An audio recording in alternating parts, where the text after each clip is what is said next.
Hi, Namalita, and this is my channel, The Midnight Librarian, and today we're going to be talking about something other than books.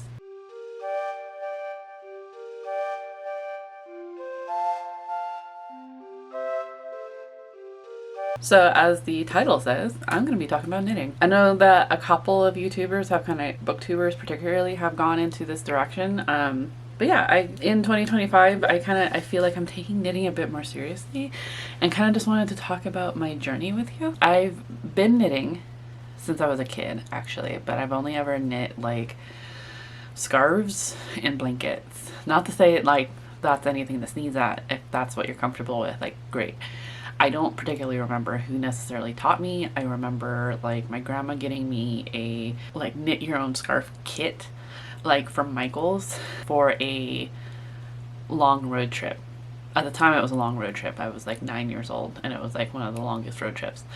And it was like 4 hours long or something like that. And I remember it having these big chunky plastic needles and this really super bulky yarn.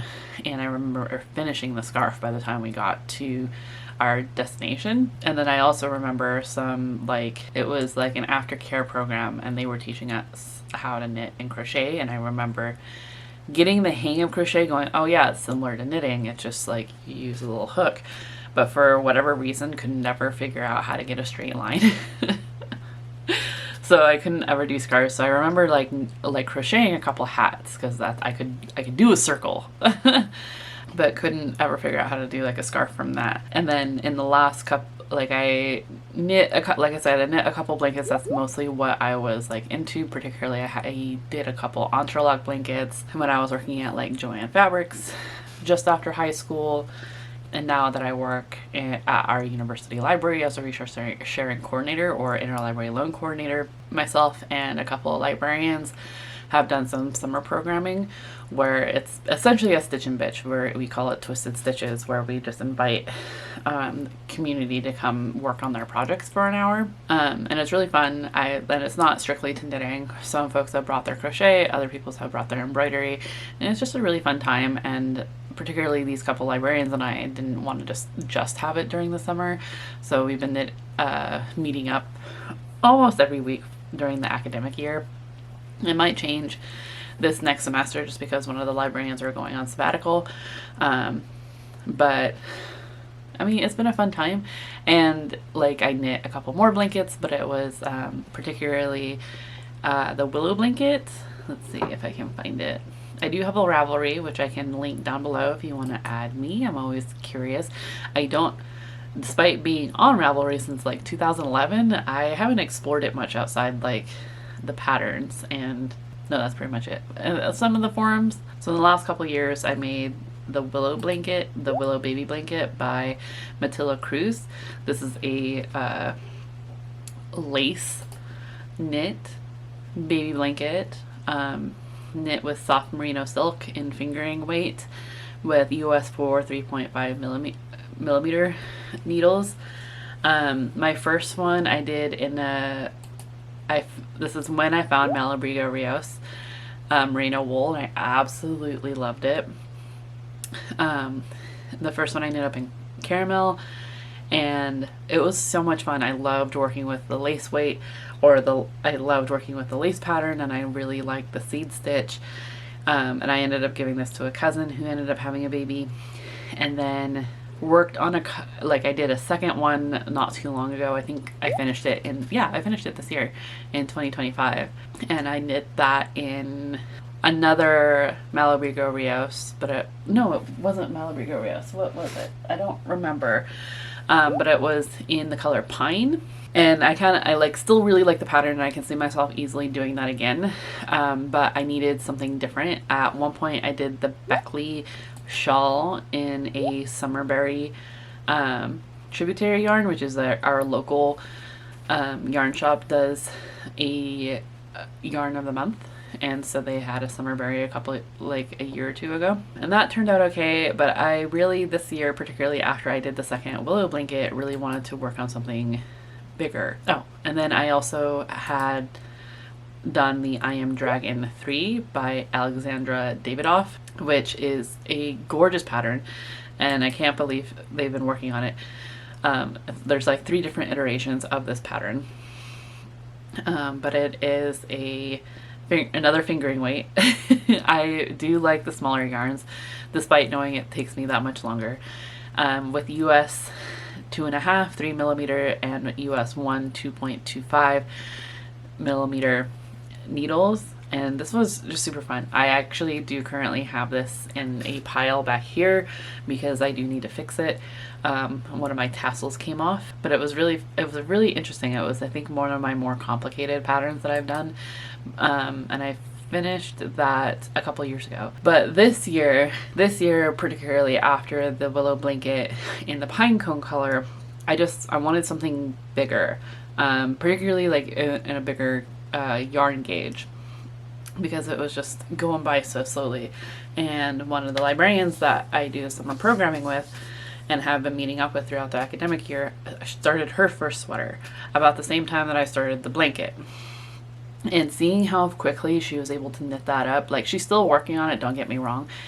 The last time I saw her, she was almost done with one sleeve and was about to work on the other. But it was just, like, seeing her progress just made me so excited. And I remember going to the local yarn shop and finding more Malabrigo Rios yarn, particularly in this gorgeous, like, dark teal. It's actually 213 pines. And it's worsted weight, and I got like 7 skeins, and with the idea of, like, I'm gonna start a sweater. I've never done a sweater before, but I was super excited. And she said that would be the perfect amount of skeins, like, to do a sweater, and she was like offering to share her pattern with me. I like kind of held off because I just wanted to see what was out there, and I finished the blanket in October and gave it to a family friend who also had a baby a year ago, and I was gifting it to them for her first birthday. About the same time, Caitlin Hunter, who's a pretty well-known pattern designer, came out with the King Salmon sweater, and I absolutely fell in love with this, and I was just like, that's what I want to do. That is what needs to be done with this Pines Malabrigo Rios. Went back to my local yarn shop and got a contrast color for the fish, and found this other Malabrigo Rios in 063 Natural, and was like gung-ho ready to do this. Though I did see that Caitlin Hunter has some other patterns that I really enjoy, but I think, like, for the salmon itself, the King Salmon itself, I had to do these colorways. This is when I really started taking things a bit far. At one point, before starting the sweater, I was just like, well, I'm gonna need some different needles. And so my coworker, who had started her sweater, was like, oh, you should go to the local yarn shop and get these needles. They're interchangeable circular needles. I love them. You should get them. And so I went and got these like needles. These are in driftwood gray, and they are interchangeable. This is a smaller set than what she owns, but this is perfectly fine because it goes a little bit smaller. Hers go a bit larger. And I was just like, okay, yes, I'm for sure getting these. These will be super helpful. The shop owner was super helpful in letting me know, like, here are the keys to, like, be able to, like, tighten them. Here, you should probably get this little grippy thing that, like, is basically a mini version of what you would do to open a jar lid. To help grip the needles, to tighten them onto the cords. And while I was there, I saw this little thing, and I was like, well, I'm gonna need that. And it's basically like a keychain spool or wristlet spool. So this goes on your wrist. The yarn sits here, and this whole thing spins, so it shouldn't get all wrapped up. And it has a cute little design on the bottom, and it's like, when I'm not using it, I can take it apart and, like, put it away just fine. But I was like, oh, that would be perfect while I'm out and about and knitting. That way it's, like, not in my purse the whole time. But the way I wind balls, there's no way, like, when I wind balls, it doesn't have, like, a hole in the middle. So I'm like, well, I'm gonna need a winder. As I looked at the winders, I'm like, well, as, like, yeah, I need a winder, but I also need a Swift because otherwise, like, I have to wind. I can't hold some, like, the skein of yarn between my fingers as I'm like winding, and Brad's not going to want to do that. He did that once for me. He's like, never again. So I got a Swift as well. It was a very expensive trip. I'm like, but I need this because like I'm like doing a sweater and I don't think you necessarily need it if you're going to do a sweater by any means. It was just like, it was my excuse to buy all these things. But I did end up starting the sweater. I'm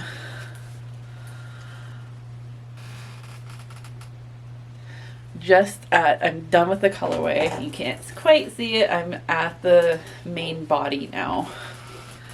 And this is, like I said, the King Salmon Sweater by Caitlin Hunter. This is knit in worsted weight with US 5 3.75 millimeter and US 7 4.5 millimeter. It has so many different sizes. I absolutely love it. But because I haven't done a sweater before and I'm pretty busty, I was really nervous about the size. So I sized up 1 when I originally started because I like my sweatshirts a little baggy. But I had to frog this like 4 times. Apologies if you can hear my dog. And at one point, like, I messed something up, but was like, you know what, while it's here, let me try the color. And I tried putting it over my head and it like got stuck on my nose. I never thought I had a big nose. But yeah, it got stuck like right here and I'm like, that's not gonna do it because I don't like collars so close to my neck.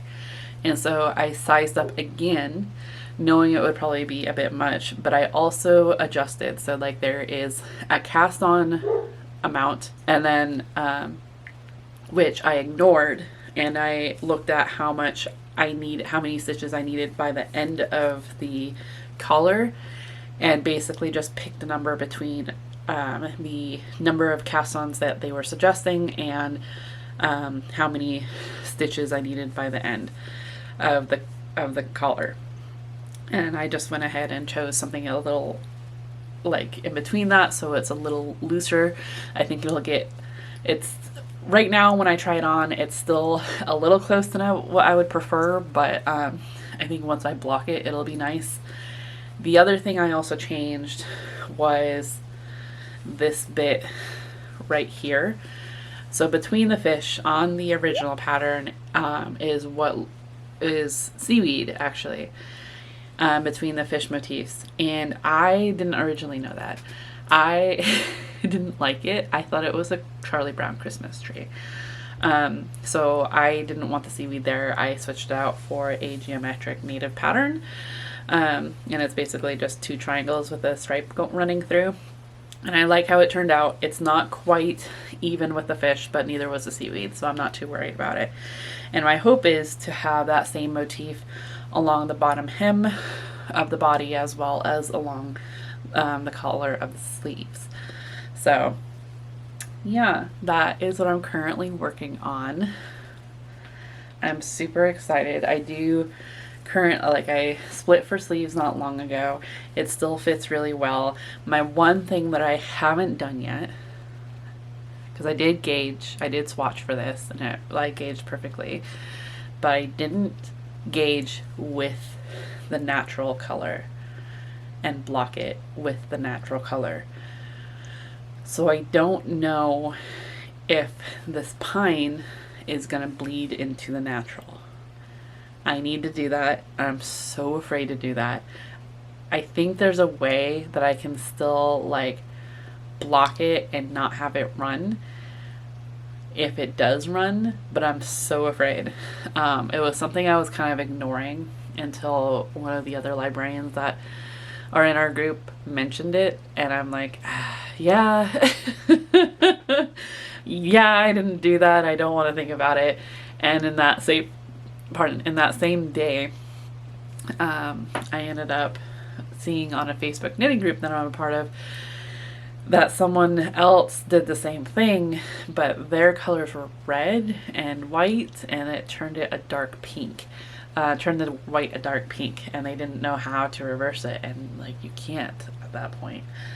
So but yeah, I'm super excited. I'm absolutely in love with how this is turning out.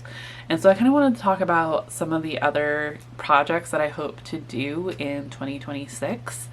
I've heard there's like a Make 9 challenge, but I don't think I'm going to be that ambitious really. And I have other hobbies. So knitting was always one of those ones that kind of like cycled through depending on my mood. The same with like reading in a sorts. But like once I found audiobooks, that doesn't even really matter anymore. But like I would knit for a couple months, like finish the garment, and then be like, okay, I'm done with knitting and moving on to beading. And then I do that for a couple months and then move on to something else. So I, especially after finding color work, I'm really excited to continue on with it. So I wanted to talk about a couple of other patterns that I hope to do in 2026. I'm not going to talk about like 9 of them because again, I don't think I'm going to be that ambitious, but just some of the patterns that I'm hoping I can get to. These are in no particular order, but I will say this next one I'm going to talk about, I am hoping to do next because I've also been following some knitting YouTubers, and one of them, channel name called Made by Gib, her name's Gabby, it has started a knit along. It's called the Granola Girl Knit Along, and it's going from like January 7th and going for a couple months. And basically Granola Girl is just kind of like, you know, the girl that's out in nature all the time, that is constantly eating granola because she's on the trail or something like that. So it's picking a nature themed pattern and knitting that up. So because I want to participate in this and because it's a knit along, and there's this like pressure of making sure I get done in time, so I'm choosing a smaller piece, and it's the Sitka Spruce Cowl by Jamie Lomax. Now I've seen cowls before, and it kind of goes with my whole like I don't like things so close to my neck.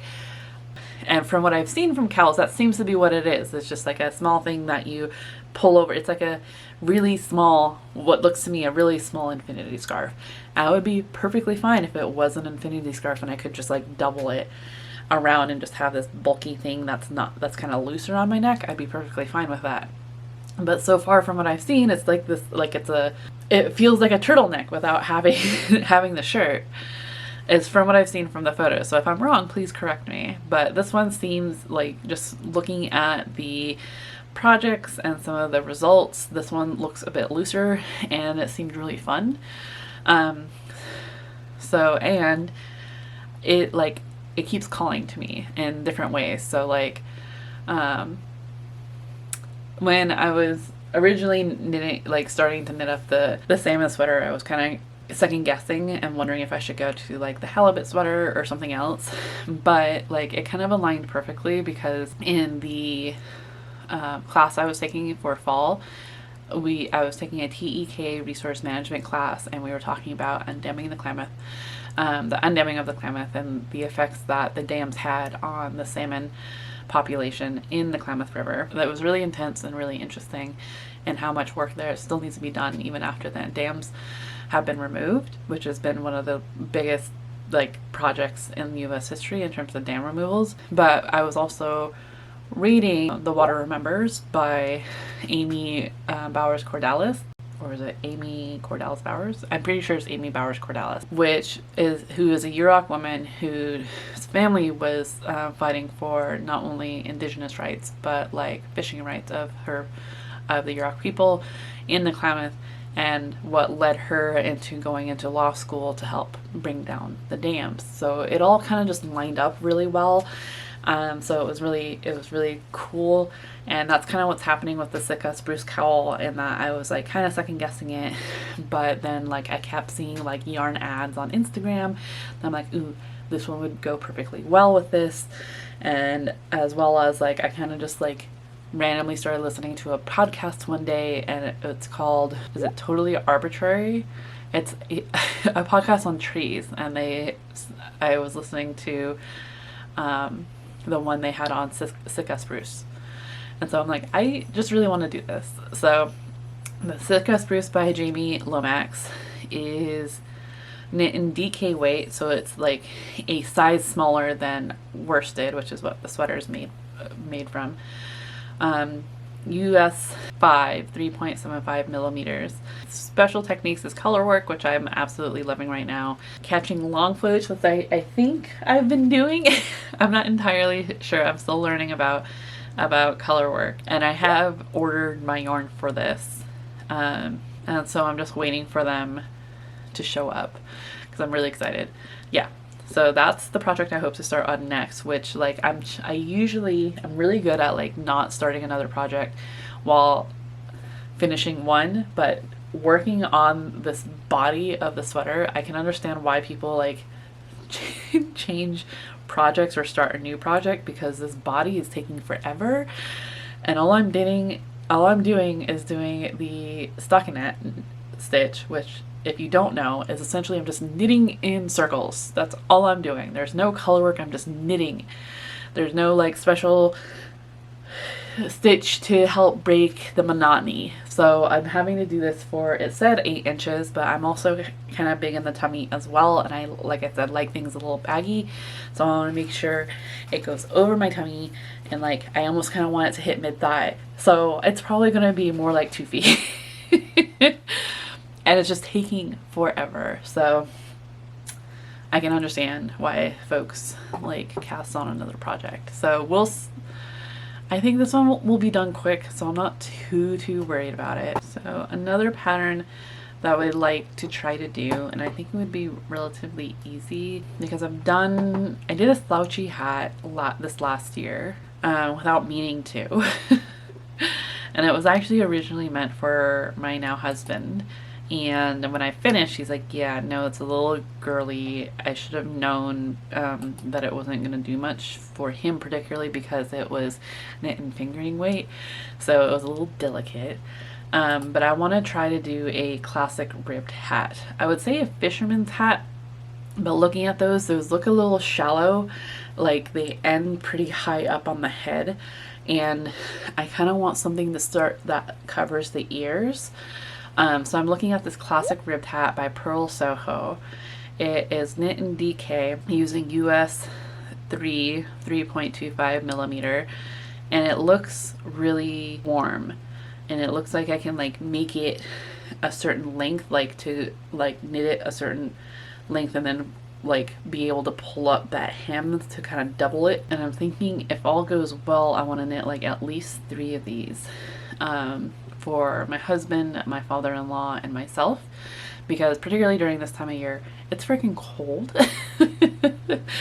And this time of year, we're wanting, particularly with my husband and my father-in-law, they're constantly going out fishing or hunting, and it's just kind of cold. And Brad is always wearing like a baseball cap, but particularly during, like, if he's out in this weather early on in the morning, like, I think a classic ribbed hat would be like really useful. But I'm gonna hold off because I think this is one that would be perfect for like next September, to start on Christmas presents. So next I have a cardigan I'd like to try. So as much as I have enjoyed doing the sweater, I actually prefer things that I can kind of shrug on rather than pull over, mostly because I have a lot of hair and I get warm.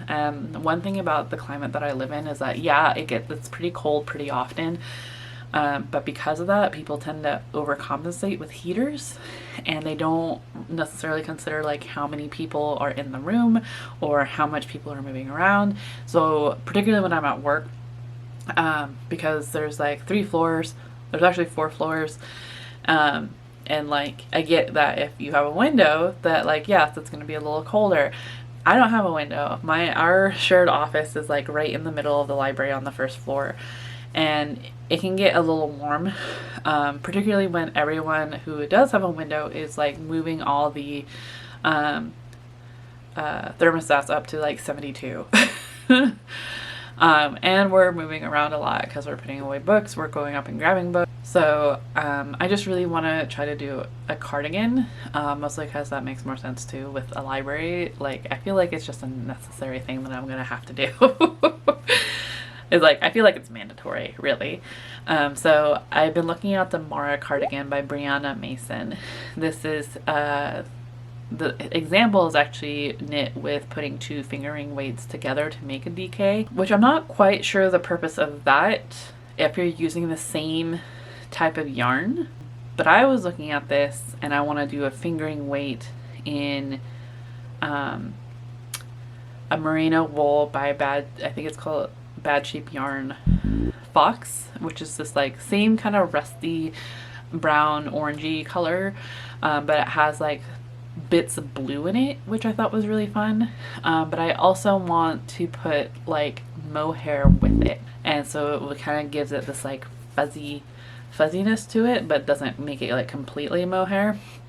I mean, isn't just mohair. Mohair is like really thin but really floofy, but it's to give like a softness to the cardigan and like a coziness to it, because this particularly looks like a nice like baggy cardigan. I did already get the buttons for this, so I do hope to do this, but my one thing is I'm gonna have to wait a bit after this holiday season, just because the yarn's pretty spendy and I'm gonna have to get a lot of it for a cardigan.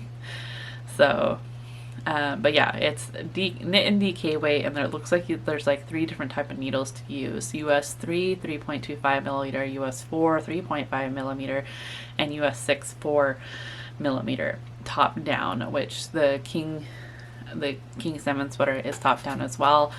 And so far that like works for me. I haven't tried bottom up before, but from what I've heard, top down is easier, but I think it just depends on who teaches you. So yeah, I'm really excited for that, and I'm hoping that it works, because I actually really like the look of this pattern and kind of hoping I could get to do it again at some point. Another colorwork sweater that I'd love to get to. I don't know if I necessarily have time to do any of these in 2026, but I love the idea of being able to. But the loon sweater also looks like a baggy cozy one, and it's also just really cute with these loon motifs. And I think I found a couple of yarns that would work for it, that kind of give this like foggy, hazy type of color work to them. But it just looks super cute. This is knit in worsted, so it's the same as the King Salmon sweater, and it's using US size 7 4.5 millimeter needles. It's knit in the round, oversized cuff sleeves, and I believe top down, yes. So it just looks super fun. I like the idea of it. I have been looking at various shawls, because I did make that one shawl out of Summerberry for my mom, and it turns out it was more of a scarf. It was like a small shawl. It was very short, and she wanted it to be a bit longer, a bit flowier, and so I've been looking at various scarves that I feel like could work, but it also should be like lace, because she also gets overheated. But I've been a little intimidated, and it's one of those things where I'm just like, do I really want to do this right now? So far I haven't, so I've just kind of just like been perusing lace shawls to work up, and I'm just trying to narrow it down at this point. And get the motivation. The other thing that I really wanted to do was a headband. So I have this idea for an outfit that I really want to do, and it's actually including these earrings. So these are made by a creator that calls themselves Happy Donuts, or not Happy Donuts, Pam's Donuts on Instagram, and they are an Alaskan artist. I believe they're Klingit. And these are just absolutely gorgeous. I got them in North Carolina, of all places. But I really want to do like a gray and turquoise outfit. So like I have a gray shirt. I want like gray, this is what I envision: gray pants, baggy gray jeans, or even like overalls, turquoise Converse, which they do have. I do want them. And then a turquoise headband or even like a light gray slouchy hat. But I've seen a couple of headbands on Ravelry, and I like the idea of a headband because then it's not like my whole head is being covered, it's just my ears and it's getting my hair out of my face. So I like the idea of it. There's a couple on here that I wouldn't mind. I think I did grab a yarn already. We'll see if I still use it, but it is another tributary yarn, so one that the local yarn shop did for a month. Yeah, still debating on it, but yeah. Another thing, I already have the yarn for this. I just need to do it. It was an idea that I wanted to do for this Christmas and just ran out of time. So I'm hoping to do it next Christmas. And that is a Chicken for Every Pot by Sue Rivers. This is a pot holder, a crocheted pot holder that looks like a chicken. So other ones that I've found, so like we actually have this already. I don't know where we got it, and it's old as heck. It looks like it was made in the 70s.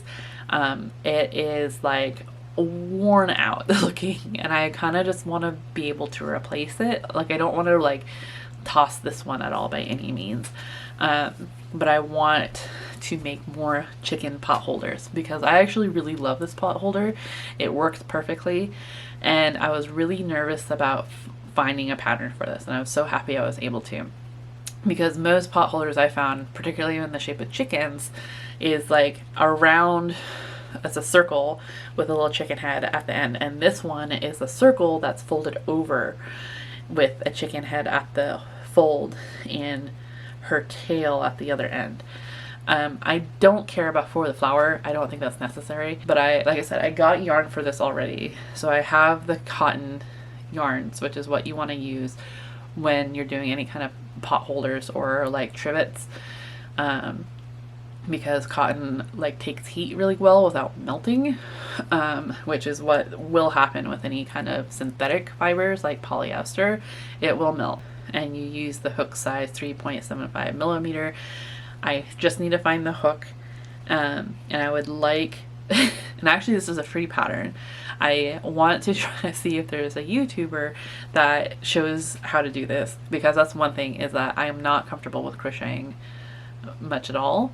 I did do a crocheted granny square blanket this last year, and my husband and my dog absolutely love. And it was really quick and easy, but that's because it was super bulky, and there are some things I need to work out. But doing a small one like this, because I also had wanted to do trivets at one point. It was the bobble hexagon trivet, and that was just a lot. That was a lot for like a beginning crochet pattern. So I think this should be okay. Particularly once I get like actually look at the pattern and like see the symbols. I can't read crochet charts for shit, but like if they tell me what kind of stitch, I can look up that stitch on YouTube. So that's what I'm hoping.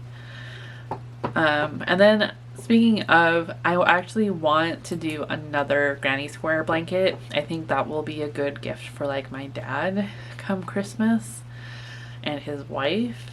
And I've been looking at some. If you have a favorite like granny square blanket, please let me know if you don't mind sharing the pattern. I'd love to like pick it. Yeah, those are some of the patterns and brief ideas that I would love to do in 2026. Hopefully this is okay like as a segment, I guess, on my channel. It's one of those things that I'm just kind of like, you know what, I want to talk to people about this. Mostly because as we're getting into the spring semester, like I said, one of my librarian buddies is going to be on sabbatical, so they're not going to knit with me. She has talked about like coming in on like a random day to like come knit with me, but I'm not going to expect her to do that when she's on sabbatical. So yeah, if you read and if you like to knit, like come to chat with me. I also just think like I'm an interesting person, and I'm trying not to like get all down and hard on myself and thinking that I'm boring. I can be interesting, and and I think knitting is really interesting, so I'm just kind of throwing this out there. I do hope to add like more kind of knitting stuff as I get going. Yeah, hopefully you enjoyed this. So I do have to like shout out my husband, because he also got me one of these little things, and I just absolutely love them, because Of course, I bought all this stuff right before Christmas, and he's like, those would have been good Christmas gifts if you had just let me know. And I'm just like, yeah, but I wanted them now. So that was in like early November. I'm like, but I do still need one of these because I have a contrast color and I don't want that just rolling around in my purse either. So he got me one that has these kitties on them. They're so cute. And I like this bit as well on the focus, the little paw prints with the feather. So cute. Okay. So yeah, just needed to shout out the husband. But yeah, so if you love to knit, like, come join me. Let's talk about knitting and books and all the things. So yeah, hopefully you are enjoying your current WIP, work in progress, or your current read, and I hope to see you in another video very soon. Chew.